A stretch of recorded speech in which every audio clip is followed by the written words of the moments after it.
How we doing?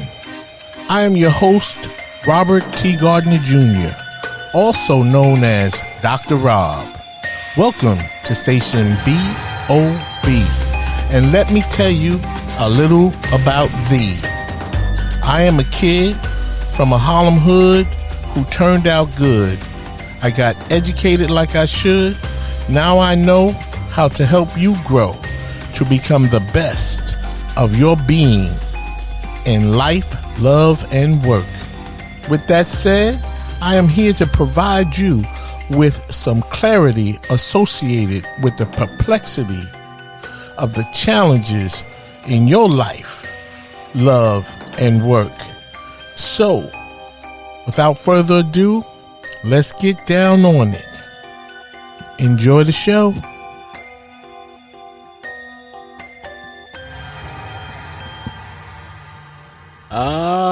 Yes. Welcome once again, my friend, to Station BOB, where you listen to learn how to become the best of your being in life, love, and work. And of course, I am your host, Dr. Rob. And you know it. You know it.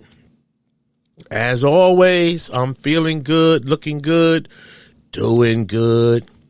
It's a bright and sunny day on my side of town, but the weather, the sun does not matter at Station BOB because the sun is always shining on me and hopefully you too. So what's happening? Well, of course, I have another topic. Today's topic is actually part 3 of one of my earlier topics. And it's My Child is Gay WTF, part 3. And so just for openness, as I have stated, on the previous 2 versions of this podcast regarding my child as gay, WTF, I would like to clarify what WTF means here, and that we know on social media that WTF means what the fuck. However, as it relates to this topic today, WTF means why the fight? Why the fight over the issue? Because so many families have either cut ties with their gay children, disowned them, cut them out of their wills, and or even kicked them out of their homes. And of course, this type of treatment towards our children has led to an increased rate of suicides of young gay people due to this rejection of who they are by their own families.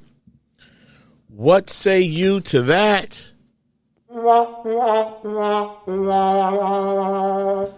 Yeah, I say that's not a good thing, but you know, for many people, we are still, or they are, I should say, still trying to wrap their arms around this whole idea of a gay child, a gay family member, or gay people in society overall. So what I'm saying here really is that gay people are here to stay. And they are not going away because, as I have said in the other podcasts on this topic, being gay is not a new thing to our society, nor in most cases is being gay a choice that is made by our children, which I think might be at the center of the explosiveness related to this issue, is that people think that people on the LGBTQ spectrum make a choice for that lifestyle, as opposed to understanding that being gay is not a choice, but it is a natural feeling inside that is so strong it cannot be undone, because these individuals have been disowned by their families in ways that I just described. But today, what I'm really talking to you about today is that I am the parent of my daughter. My oldest daughter is gay. And so what I really want to talk to you about today is the dynamics, the feelings, the thoughts, and some of the things that the parent of a gay child experiences within him or herself. We have our own, journey that we may find difficult from time to time when it comes to even accepting, never mind not accepting your child who is gay. In my case, I have accepted my daughter who is gay, and I'm finding that this, even in acceptance, it is still a tough experience for me as a gay parent. And so let me just start off by saying that, when it comes to being gay, that as most of us know, this topic is referenced in the Bible. I mean, there is dialogue, there is content in the Bible about being gay, the rejection of gay people, and so on and so forth. And so as we know, the stories in the Bible go back more than 2,022 years. And so as I said, being gay is not a new thing. And whether you accept it or not, it is what it is. Now, like me, when you have a child that is gay, and I have accepted her for who she really is, and she really is gay, I kid you not, then the topic takes on a whole other dynamic. And so, as you may be aware from my previous discussions on this topic regarding my daughter, what I have learned now as the parent of a gay child is whether you accept your child as a gay person or not, in some instances, this still can be a very difficult issue to deal with. OMG.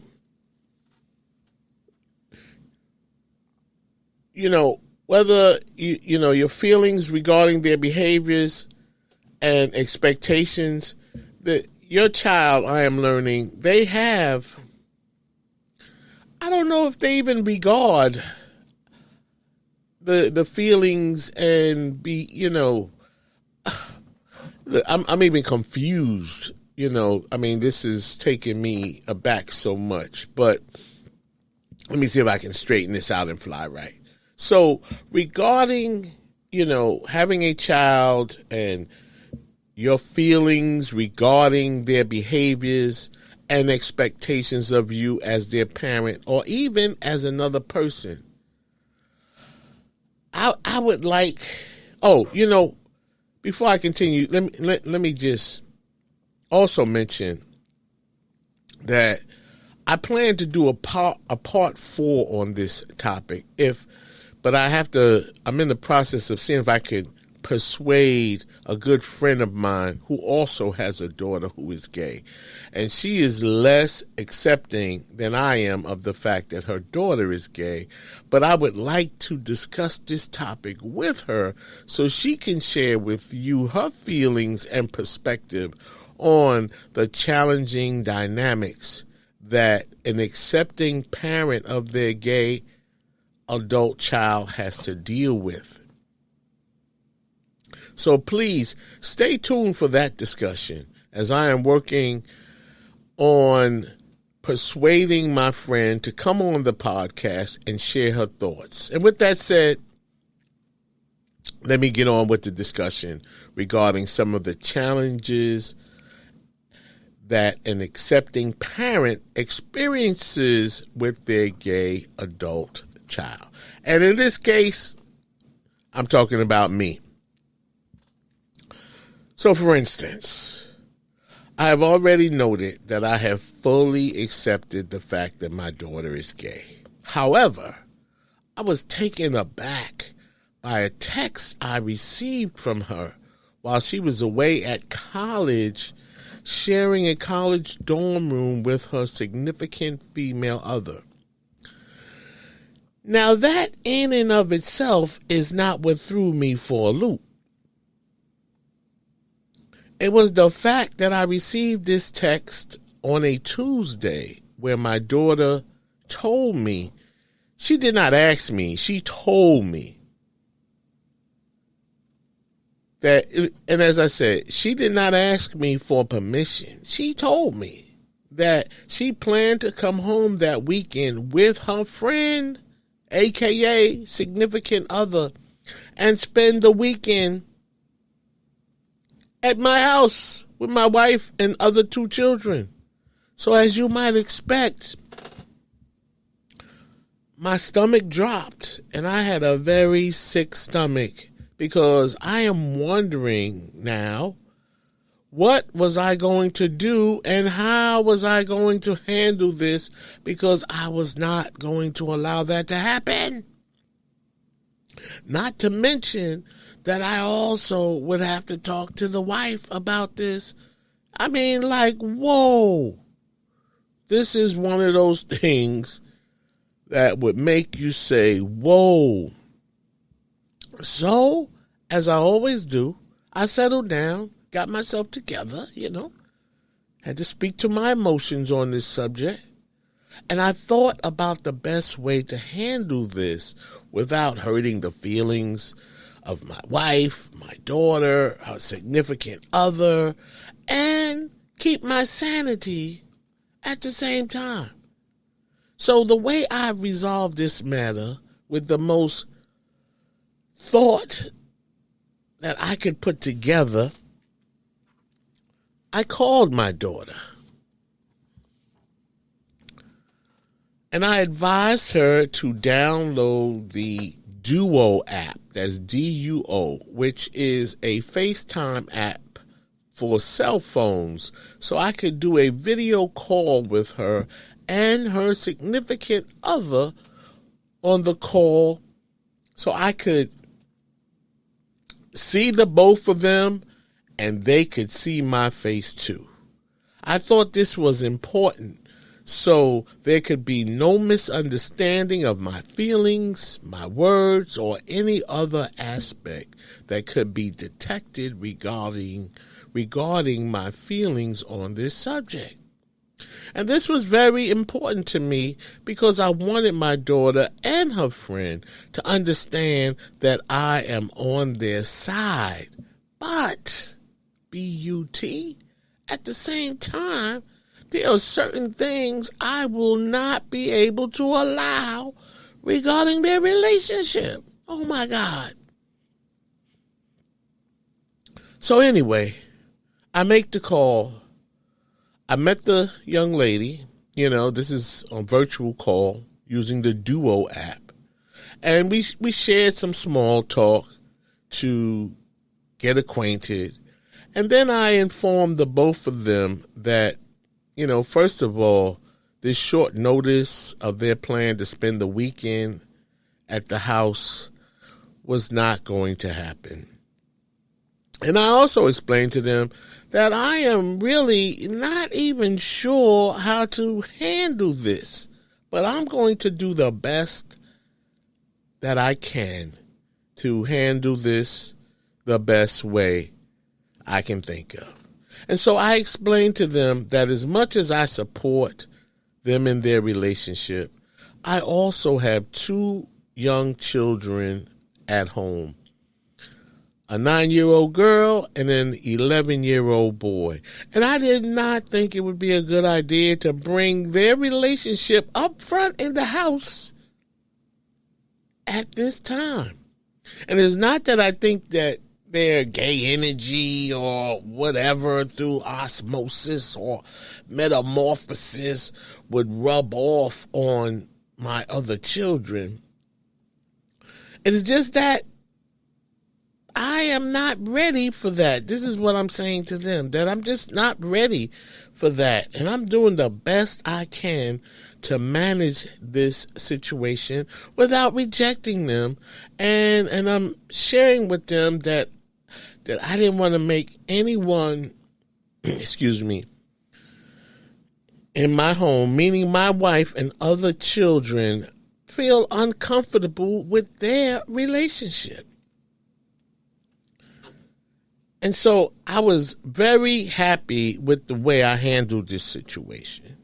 While at the same time, both my daughter and her friend stated that they were happy as well that I took the time to talk to them about my feelings regarding their plan to crash at my crib. As a matter of fact, my daughter called me later that day and thanked me for accepting and loving her as who she is. And I let her know that how you living is how you living. And my job as your parent is to help you find your way to happiness. But, B-U-T, your happiness should not infringe upon my ability to be happy, because you're doing what you wanted to do. And then you gave me very, very, very short notice, in a text no less, that you and your friend had plans to come to the house for the weekend. Not for the day, but for the weekend. Oh my God. So that was a lot for me to deal with. But I think I handled it like a champ. Right?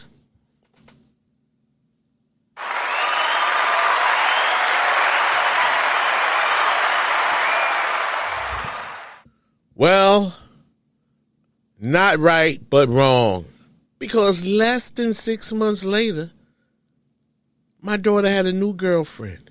And just as I was getting used to the first girlfriend that she actually introduced me to, here she comes with another one. And it seems like my daughter is turning out to be a real player with the ladies. Oh my God. Did I just say that? So, now let's fast forward to the spring of 2022. And you know what? Before we fast forward to the spring of 2022, I'm going to let a promo in, and we'll pick it up on the other side of the promo. Have you read any good books lately? Your host, Robert T. Gardner Jr., also known as Dr. Rob, is the author of 3 great books. In his first book, The Choices We Make, Robert takes a look at relationships to help readers learn how to have a good relationship with themselves before they can have good relationships with others. In his second book, Access Denied, Robert brings an eye-opening perspective about what happens to children and fathers when their relationships with the mothers of their children end on bad terms. Robert explores what he calls child porn, when a parent, usually the mother, uses a child as a weapon to hurt the other parent. Robert provides a let-go lab in his book to help parents find positive ways to resolve their issues in the best interest of their children. Light Up Your Life is Robert's latest book. Robert writes about the fact that we are all born with a special God-given talent. Even though we are all born with a special talent, most of us miss our true calling. In this book, you will learn how to find your special talent and light up your life so that you can become the person you were born to be and live a more fulfilled, purpose-driven life. Books are available at barnesandnobles.com, amazon.com, and Robert's website, relationshipreadiness.org. Thank you, and back to the show. All right, welcome back. Now, as I was saying, let's fast forward to the spring of 2022. In late May, my daughter, while in the house with me, sends me another text. Except this time she had just left the house. Or perhaps she may have even been in the house. But anyway, she sent me a text that read, "Me and Yaz is the new girlfriend, are going on a trip to Florida, and she has an 8 a.m. hair appointment in New Jersey. So can she stay overnight so it is easier for her to get her hair done, and in order to make her 8 a.m. appointment in New Jersey." So now I just got to give you this piece of information.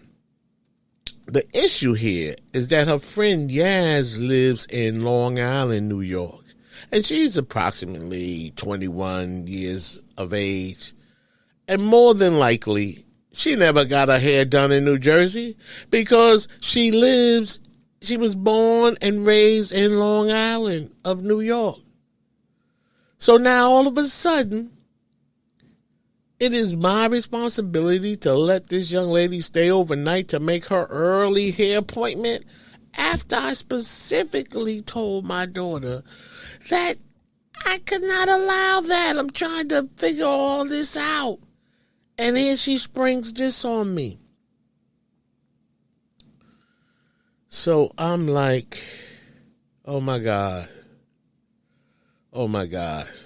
I specifically told her that I would not allow that. And so keep in mind, this discussion centers on the idea regarding the issues a parent has to deal with even when they are accepting of their child who is gay.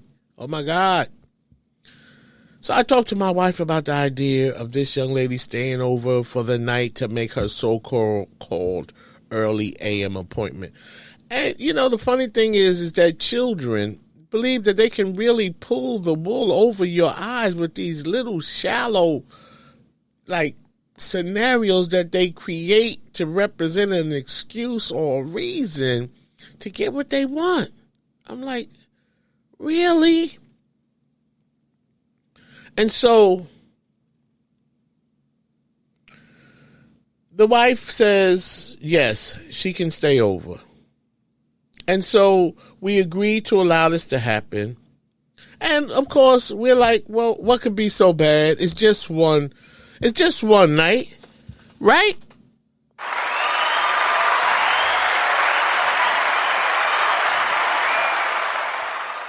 But no, I was wrong again.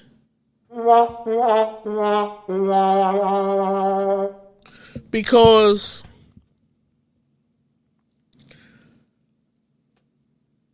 here comes my daughter less than 2 weeks later making the request that no, this is what happened. She sent another text that indicating, actually it was to me and my wife. Can Yaz come over on Tuesday? So now, just for the record, I saw this text by accident. I mean, not by accident, but I just so happened to look at my phone. And I noticed that it seemed, I saw the text that says, can Yaz come over on Tuesday? And so I saw under that a response from my wife that said, sure. So then I said to myself, well, I guess it's all right. She's just coming over for the day. But, B-U-T, as it turns out, later that day when I saw my daughter, I spoke to her regarding that text.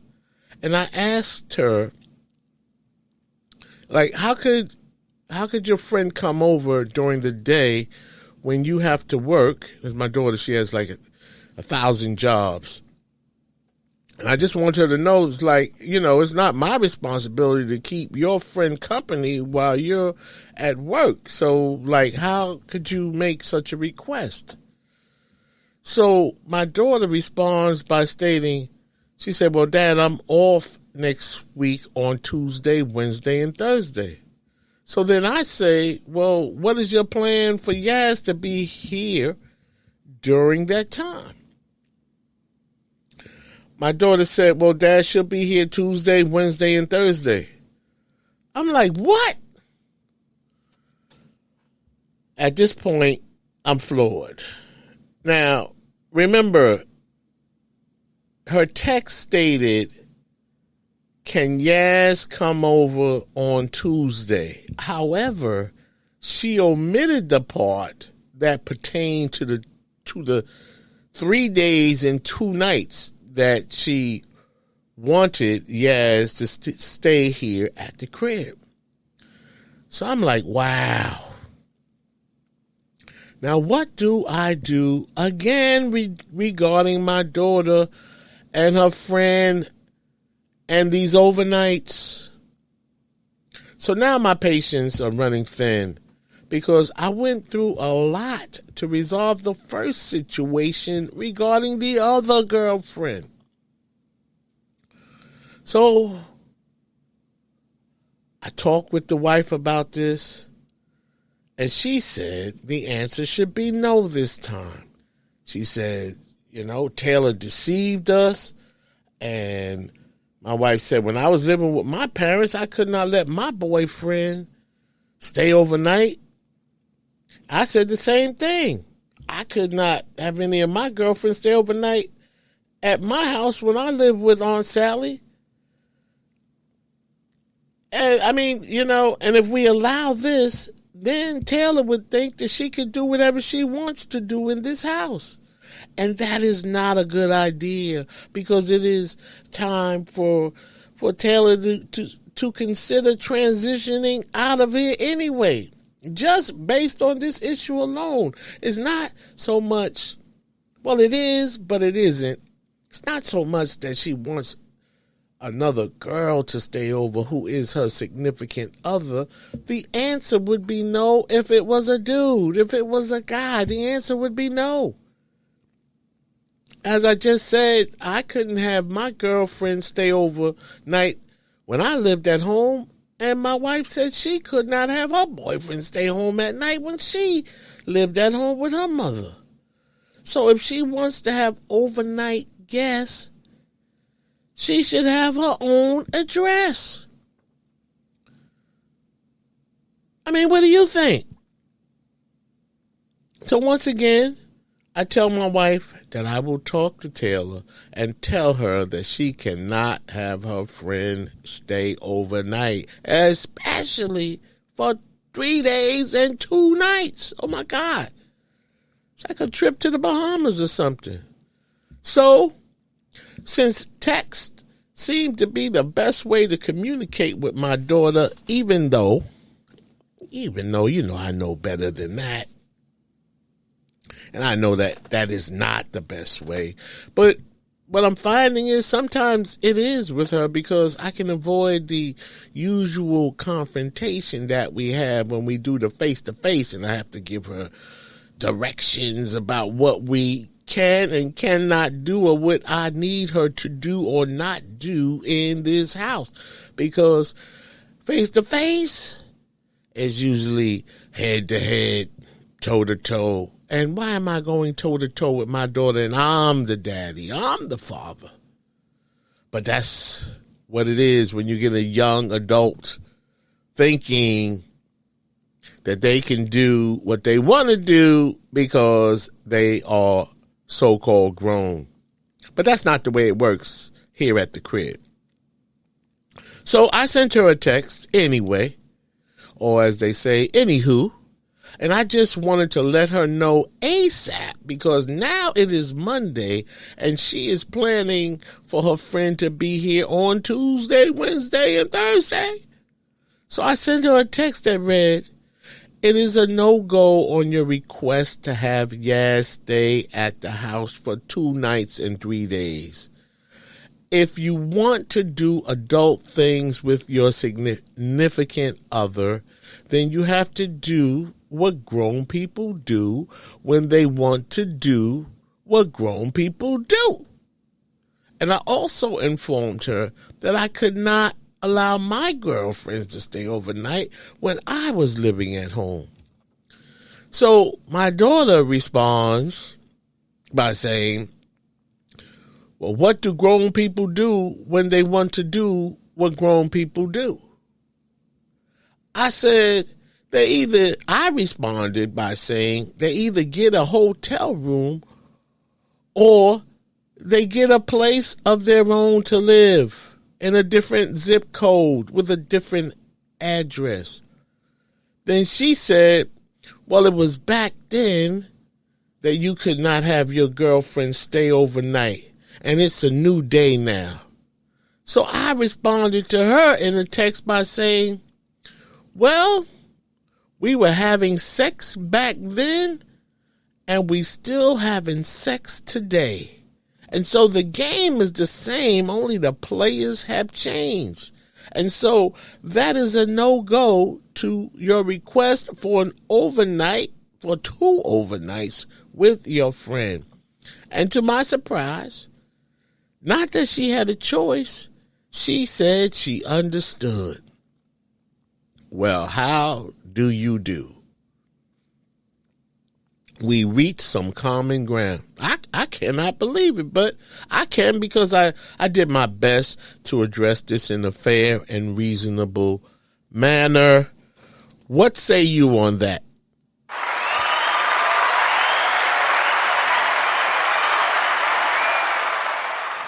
Thank you. Thank you very much. I appreciate that type of feedback. So the moral of this story is that it is hard enough to be gay, and it is very hard to be the parent of a gay child, or in this case, a gay child who is a young adult. And I hope my friend with the gay young adult daughter will agree to come on and share her thoughts and feelings about being the parent of a gay daughter. As I said, it is hard because I am also concerned not only for my kids, but also for me and my wife about the idea of my daughter and her friend regarding PDAs. Now, you might say, well, what are PDAs, or what is a PDA? Well, PDAs are a public display of affection. And I'm not sure if I could handle seeing my daughter and her friend kissing in the lips. I do not care if they do that privately, but I do not want to see that publicly. And I know my wife would struggle with that. And I definitely do not want my 2 children to see their sister kissing another woman. Now, I don't mean to sound insensitive, and I don't know if I should apologize if I do. And I don't say that to be mean or disrespectful, but that's just the way I feel. I can accept that my child is gay, but I'm finding out every day that there is more and more and more to this that you have to accept. That is somewhat difficult.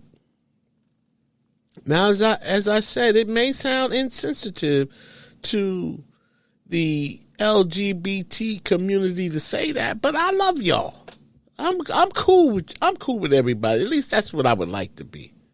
And I'm accepting, but by golly, some of this is hard. And I am not ashamed to admit it. And so I will continue to do the best I can. You let me know your thoughts. Hit me up at changeagentrtg@gmail.com. But in closing on this topic, I think we should all remember that we are all human. Gay people, black people, Jews, Mexicans, and any of the other less than acceptable groups of people in America. Let us live.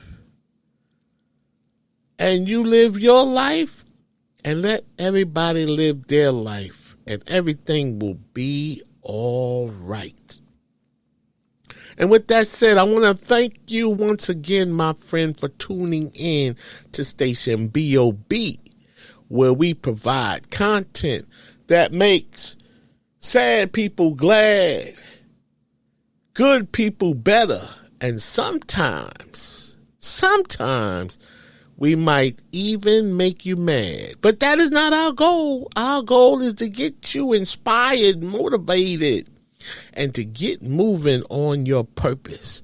So with that said, I hope this was helpful in your understanding of the parent of a gay child, and even more understanding of the gay experience.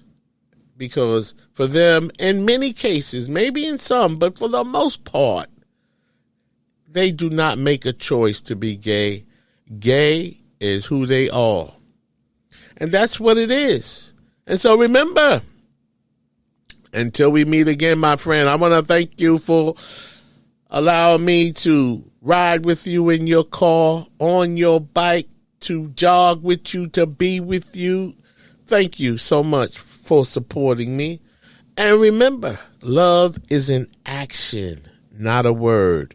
And it is not supposed to hurt. Peace in the Middle East and Ukraine as well.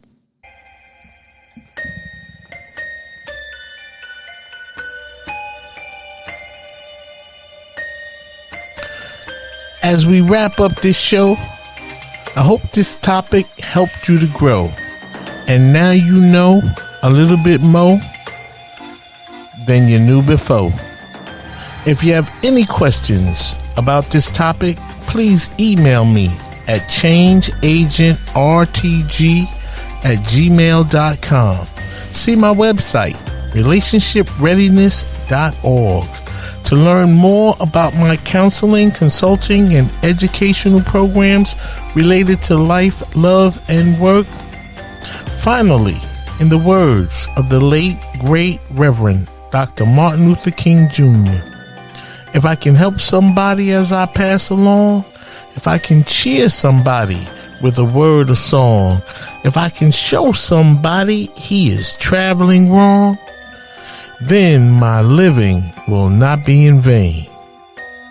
Until we meet again, do the right thing when nobody is looking. Peace, beloved.